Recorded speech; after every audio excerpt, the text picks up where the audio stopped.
मैं पंकज शर्मा आप सभी का एक बार फिर से ज्योति एकेडमी के फिजिक्स वीडियो लेक्चर क्लास में आपका स्वागत करता हूं। इससे प्रीवियस वीडियो लेक्चर में डिफरेंशिएशन आपका कंप्लीट हो चुका था। आज रिवीजन का ये थर्ड टॉपिक है इंटीग्रेशन। इंटीग्रेशन के बारे में हम थोड़ा सा यहाँ पे डिटेल से एक बार चीज़ें पढ़ेंगे, उसके बाद इसके न्यूमेरिकल देखेंगे बेटा। तो देखिए, सबसे पहले आपको ध्यान रखना है इंटीग्रेशन के बारे में, इंटीग्रेशन क्यों किया जाता है। तो देखिए, मान लीजिए ये कोई कर्व है, ठीक है, ये एक्स एक्सिस और ये वाई एक्सिस के।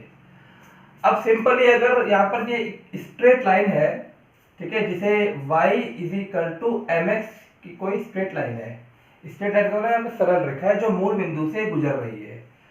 अब इस सरल रेखा का अगर आपको area under the curve find out करना हो, एरिया अंडर द कर्व मतलब एक्स अक्ष के साथ घेरा गया क्षेत्रफल आपको ज्ञात करना हो, तो सिंपली एक यहाँ पर ये ट्राइंगल आपको नजर आ रहा है और ट्राइंगल का जो क्षेत्रफल होता है वो होता है 1/2 इंटू आधार इंटू ऊंचाई।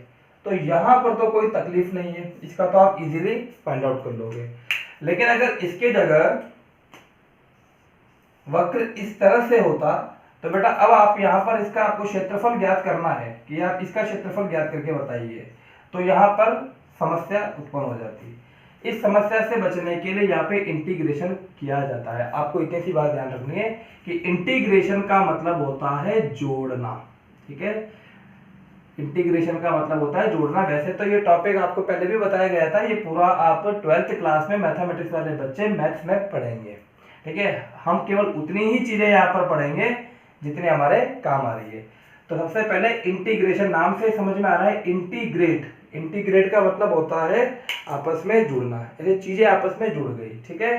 तो यहाँ पर इंटीग्रेशन का मतलब हो गया जोड़ना। अब जोड़ेंगे कैसे, तो बेटा देखिए थोड़ा सा मैं आपको एक्सप्लेन कर देता हूँ, उसके बाद में फिर हम न्यूमेरिकल पोर्शन में आ जाएंगे। जैसे मान लीजिए कि आपको कोई कर्व दिया हुआ है, कर्व का मतलब है यहाँ पर कोई वक्र दे रखा है, ये मान लीजिए आप, ये कोई वक्र आपको गिवन है, ठीक है बेटा। ये एक्स एक्सिस है और यहाँ पर ये वाई एक्सिस है और आपको ये वाला क्षेत्रफल ज्ञात करना है। तो आप कैसे करेंगे यहाँ पर, तो हम सिंपली क्या करते हैं, यहाँ पर एक स्ट्रिप ले लेते हैं, एक छोटा सा ये क्षेत्रफल नोट कर लेते हैं। यहाँ पर एक फंक्शन है एफ एक्स इज इक्वल, या ऐसे लिख सकते हो y is equal to f x. ये y है और ये x है, यानी y एक कोई फलन है, ठीक है ना। ये बायो वाले बच्चों को अगर समझ में नहीं आया ना तो आप ये ध्यान रखना, ये फलन है, ठीक है। मैथमेटिक्स वाले बच्चे तो पूरी चीजें सीख लेंगे। यहाँ पर fx की जगह हो सकता है y is equal to x square हो, x क्यूब हो, x की पावर 4 हो, sin x हो, cos x हो, यानी fx का मतलब है कोई भी एक फलन है। क्लियर है। तो हम क्या करते हैं, यहाँ पर एक छोटी सी एक स्ट्रिप ले ली जिसकी चौड़ाई है dx, ठीक है बेटा। यहां से लेकर यहां तक की इसकी जो ये लंबाई आ रही है, मान लीजिए यहाँ पर ये y1 है, फिर यहां पर लोगे तो y2 हो जाएगी, फिर यहां लोगे y3 हो जाएगी। इन सबको जोड़ लोगे, यानी कैसे, ये आपको क्या नजर आ रहा है बेटा, आयत नजर आ रहा है। तो आप इसको जोड़ोगे तो क्या आएगा, y1 into D x plus y2 into D x plus y3 into D x, ऐसे आप करते जाओगे, इन सब का योग आएगा, वो क्या हो जाएगा, इस वक्र का क्षेत्रफल, ठीक है। लेकिन इसमें क्या थोड़ी बहुत एरर आ जाती है। एरर कैसे आती है, अगर आप यहाँ पर देखेंगे, क्लियरली देखेंगे, तो यहाँ पर ये आयत नहीं बन रहा है, आपने ये जो y1 लिया है उसमें ये इंक्लूड नहीं है। तो बेटा अब इस समस्या से यहाँ पर वापिस एक और समस्या आ गई, ठीक है, ये मैथमेटिकली है, तो इसकी जगह हम इंटीग्रेशन यहां से आपको सीखना है, ठीक है। ये तो आपको थोड़ा सा नॉलेज के रूप में आपको ध्यान रखना है, लेकिन इंपॉर्टेंट बात ये, समाकलन का सिंबल है इस तरह से, आपको y का समाकलन करना है किसके सापेक्ष, dx के सापेक्ष। इसका मतलब हो गया, मतलब क्या बेटा इसका, y का x के सापेक्ष समाकलन। आपको देखिए, पहली बात तो आपको क्या ध्यान रखनी है, इंटीग्रेशन का मतलब होता है जोड़ना। ये हमारे क्यों काम आता है, क्योंकि जब भी हम वक्र का क्षेत्रफल ज्ञात करेंगे तो हम समाकलन विधि से ज्ञात करेंगे। हम इस मैथमेटिक्स को बिल्कुल भी यूज नहीं करेंगे क्योंकि ये हमारे लिए लेंथी रहेगी। हम चाहते हैं कि कैलकुलेशन इजी रहे, ठीक है। तो जब भी वक्र का क्षेत्रफल ज्ञात करना होगा हमें, तो हम क्या करेंगे, और उन्हीं वक्रों का जो जिनके फलन ज्ञात नहीं किए, जिनके फलन ऐसे हो जिनका क्षेत्रफल ज्ञात करना इजी नहीं हो। सिंपली जैसे आयत है, वर्ग है और वृत्त है, इनके क्षेत्रफल तो हमें डायरेक्टली पता है। वृत्त का क्षेत्रफल पाई आर स्क्वायर होता है, आयत का क्षेत्रफल आप जानते हैं लंबाई इंटू चौड़ाई होती है, वर्ग का क्षेत्रफल भुजा स्क्वायर होता है, लेकिन इसका क्षेत्रफल आपको नहीं पता। तो इनके क्षेत्रफल ज्ञात करने के लिए आप समाकलन करोगे, ठीक है बेटा। यहाँ पर कंफ्यूज मत होना कि ये क्या लिख दिया मैंने, ये फलन है, इस फलन की जगह कुछ भी आ सकता है, एक्स स्क्वायर आ सकता है, एक्स क्यूब आ सकता है, साइन एक्स आ सकता है, कॉस एक्स आ सकता है, टेन एक्स आ सकता है, लॉग एक्स आ सकता है, कुछ भी आ सकता है। क्लियर है? आपको केवल इतनी मतलब की बात ध्यान रखनी है कि समाकलन का मतलब होता है जोड़ना।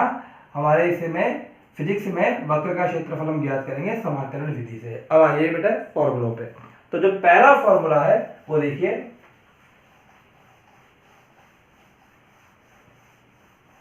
जो फर्स्ट फॉर्मूला है जो आपके सबसे ज्यादा काम आने वाला है, वो फॉर्मूला देखिए यहाँ पर। फर्स्ट फॉर्मूला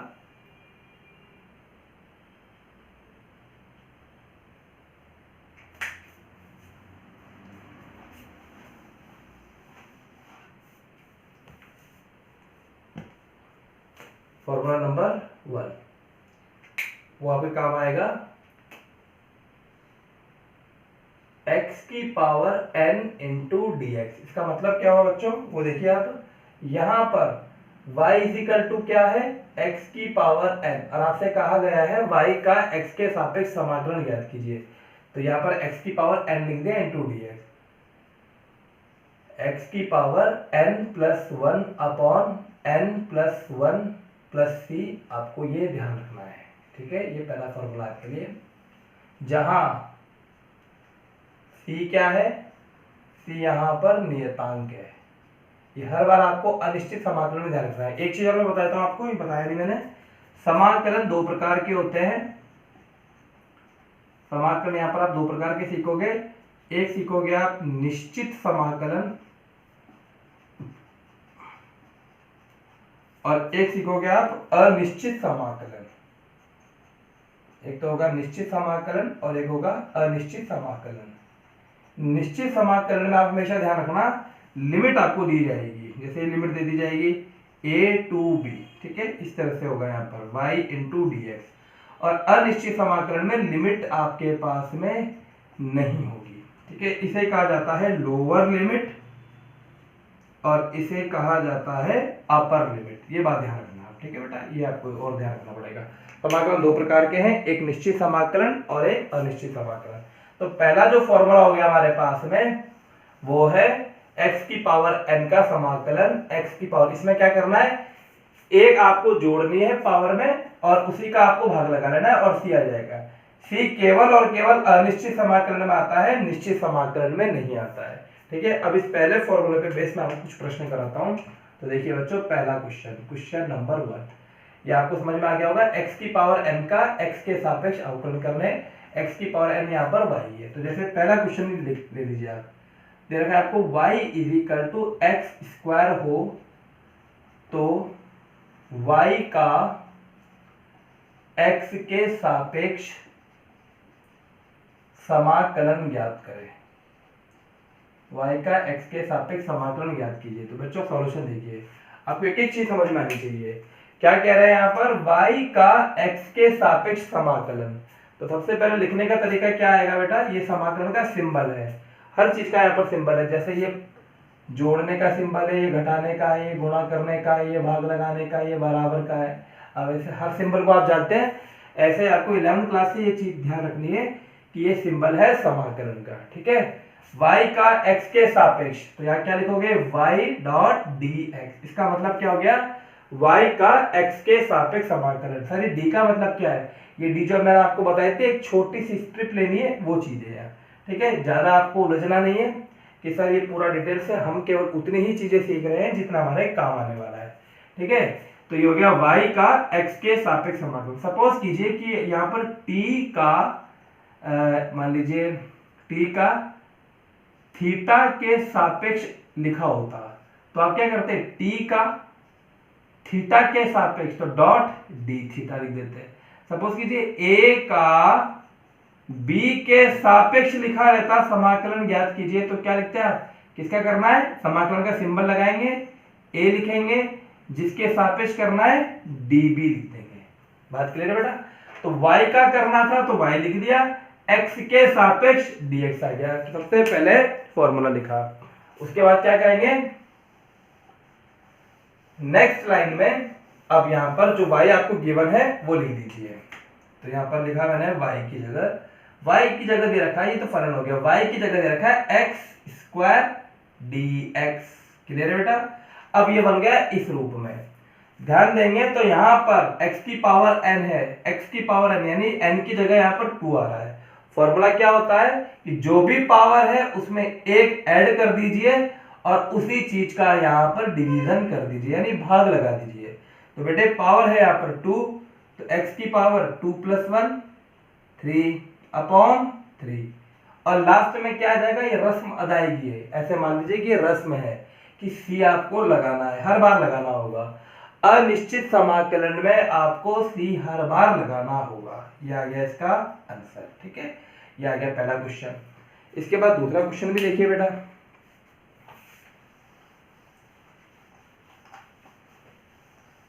मैं पहले 4-5 क्वेश्चन इसी फॉर्मूले पे बेस पे कराऊंगा। क्वेश्चन नंबर 2, यदि y = x की पावर -7 हो तो y का x के सापेक्ष समाकलन ज्ञात कीजिए। y का x के सापेक्ष समाकलन, तो सॉल्यूशन देखिए बच्चों, सॉल्यूशन आएगा इसका,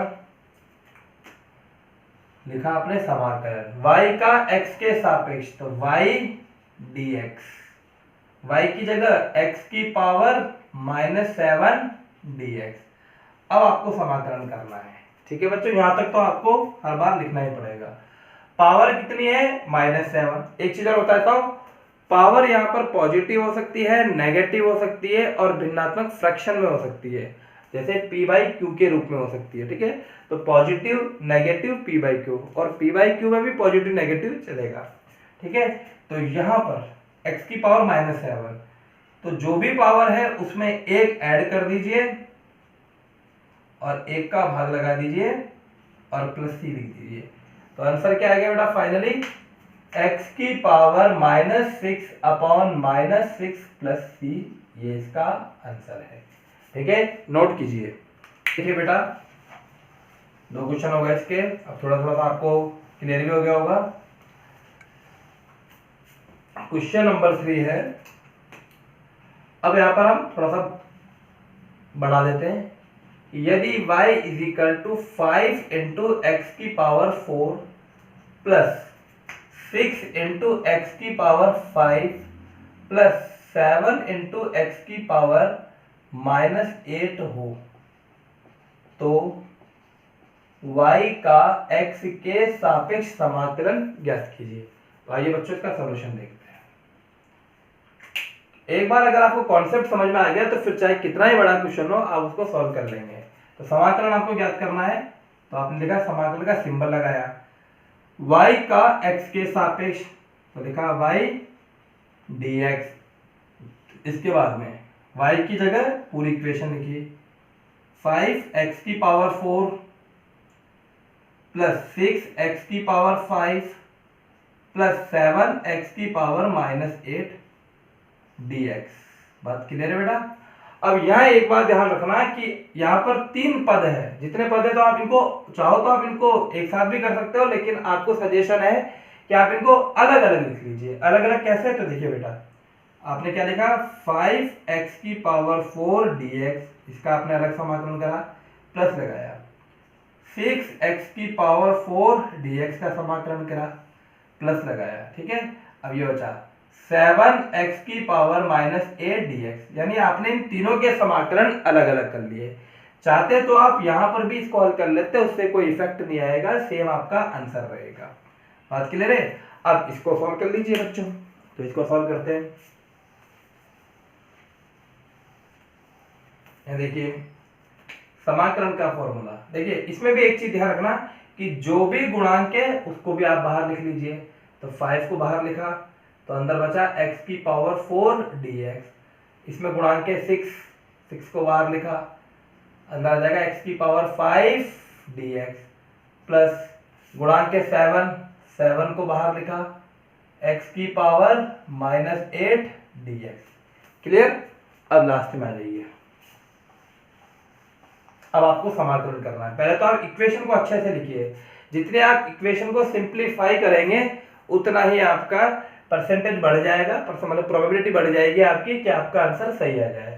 ठीक है, तो इक्वेशन को सही लिखिए, उसमें एरर नहीं होनी चाहिए। 5 की जगह 5। अब देखिए x की पावर 4 का समाकलन, पावर कितनी है 4, तो सिंपल सी बात है 4 + 1 5 अपॉन 5। अब यहां c लगाने की जरूरत नहीं है, केवल एक बार c लगाएंगे।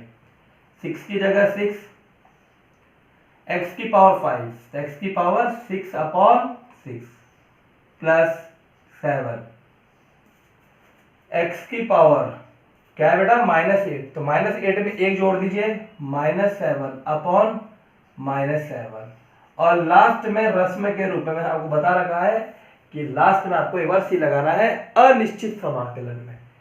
5 से 5 कैंसिल हो गया, 6 से 6 कैंसिल हो गया, 7 से 7 कैंसिल हो गया, तो फाइनली आंसर आया x की पावर 5, x की पावर 6, और ये प्लस और ये माइनस, तो माइनस x की पावर -7 प्लस c। ये बेटा इसका आंसर आ गया। ठीक है, आज का एक लास्ट क्वेश्चन और देख लीजिए आप, उसके बाद में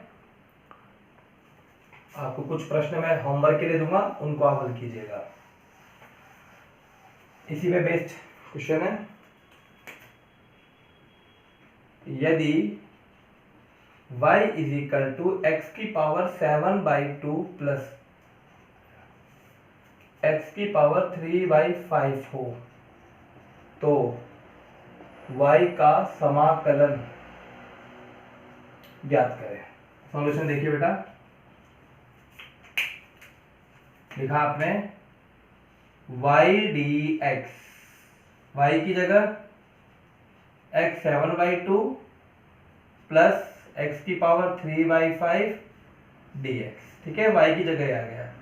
अब क्या बताया गया आपको, अलग अलग आप यहाँ पे लिख लीजिए। तो लिखा आपने x की पावर 7/2 dx प्लस समाकलन x की पावर 3/5 dx।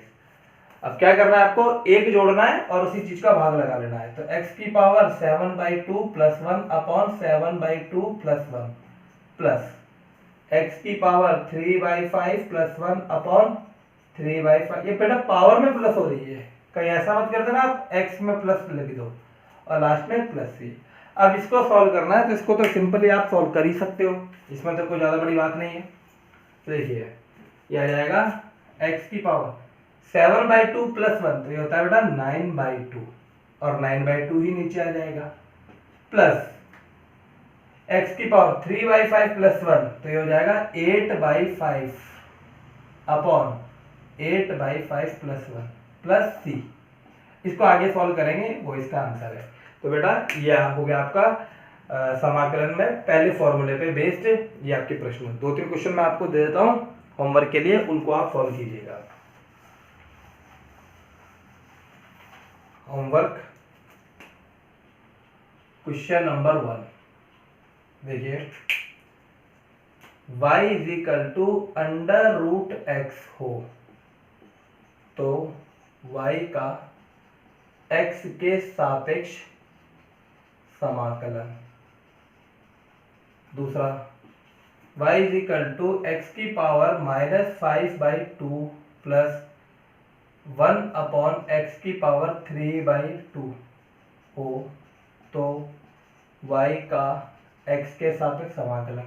और तीसरा क्वेश्चन है y = 4x की पावर 3 प्लस 2x की पावर 6 प्लस 5x की पावर -4 हो तो y का x के सापेक्ष समाकलन।